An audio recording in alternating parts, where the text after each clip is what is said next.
이 목사의 5분 5분. 오늘 살펴 묵상할 말씀은 그 유명한 탕자의 비유, 잃어버린 아들의 비유입니다. 어떤 사람에게 두 아들이 있었는데 둘째 아들이 자기가 상속받을 분깃을 요구해서 먼 나라로 떠났다는 이야기입니다. 아버지가 멀쩡히 살아계신데 자기 상속분을 달라 하는 것은 아버지 빨리 죽으라는 불효막심한 요구입니다. 상속받은 걸 가지고 먼 나라로 떠났다는 것도 이제 아버지의 집과 인연을 끊고 살겠다는 뜻이죠. 그렇게 먼 나라로 떠난 이 둘째 아들이 허랑방탕한 세월을 보냅니다. 상속받은 재산을 다 낭비해버리죠. 게다가 그 나라의 흉년까지 겹치죠.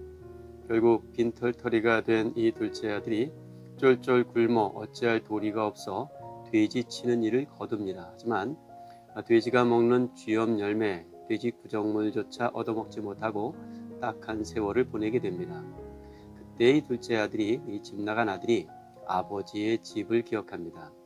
아버지의 집에는 종들도 풍족하게 먹고 지내는데 자기는 여기서 줄여 죽게 되었노라고. 여기서 이리 지내기다가는 굶어 죽게 생겼으니 아버지의 집으로 돌아가야겠노라고 마음을 먹습니다. 하지만 이게 보통 염치가 없는 일이 아닙니다. 또 돌아간다 한들 아버지가 받아들여 주실지도 장담할 수 없는 일이죠.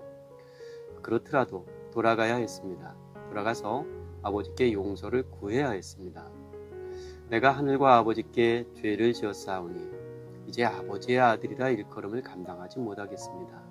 이제 다만 나를 품꾼의 하나로 삼으소서 하고 말입니다.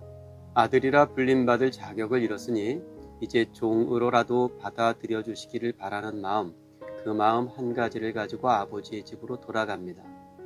멀리서 아들이 돌아오는 걸 바라본 아버지가 달려나아가죠.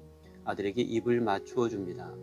용서를 구하기 위해서 아들이 준비해온 말이 채 다 끝나기도 전에 종들에게 이릅니다.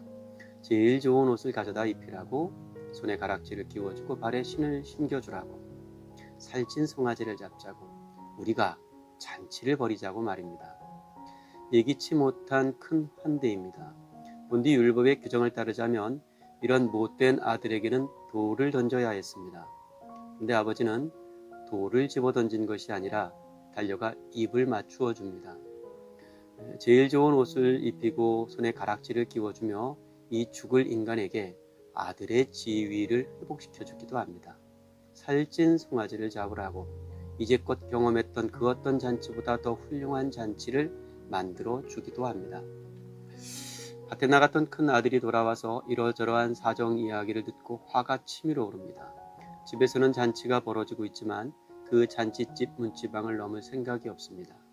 결국 아버지가 나와서 너도 이 잔치에 참여하자고 권하지만 도리어 역정을 냅니다. 아버지의 명을 거역해 본 적이 없는 내게는 염소 새끼 한 마리도 잡아준 적이 없으시더니 아버지의 재산을 다 낭비하고 돌아온 당신의 아들에게는 이런 잔치를 베푸는 것이 마땅하답니까? 따져 묻습니다. 집 나간 저놈만 재산을 낭비한 것이 아니라 저놈을 위해서 잔치를 베풀어주는 아버지도 지금 재산을 낭비하고 있는 거라고 말합니다. 틀림없는 일입니다. 아버지는 지금 재산을 낭비하고 있습니다. 재산을 낭비할 이유가 있었기 때문입니다.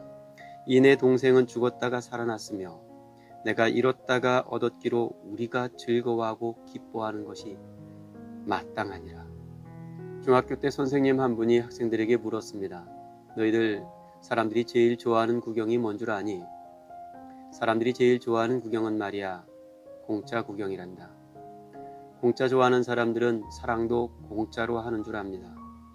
하지만 공짜로 하는 사랑은 없습니다. 자식들은 부모 사랑이 공짜인 줄 알지만 모든 사랑에는 값이 따릅니다. 어제 소개해드렸던 송길용 씨는 실종된 딸을 찾아서 20년 넘게 낭비하는 세월을 보냈습니다. 그 낭비를 아까워하지 않고 그는 이렇게 말했습니다. 어디서 어떻게 살았는지는 관심이 없다고. 잘 컸는지 못 컸는지 그건 문제가 되지 않는다고. 그저 살아서 만날 수만 있다면 소원이 없겠노라고 말입니다. 잃어버렸던 아들을 위한 잔치를 마땅한 낭비로 하는 아버지의 아름다운 사랑이 여기 있습니다. 그리고 그걸 못마땅한 것으로 알아서 잔칫집 문지방을 넘지 못하는 큰아들의 못난 오름도 여기 있습니다. 우리는 어느 길로 가야 하는 사람들이어야 하는 것일까요?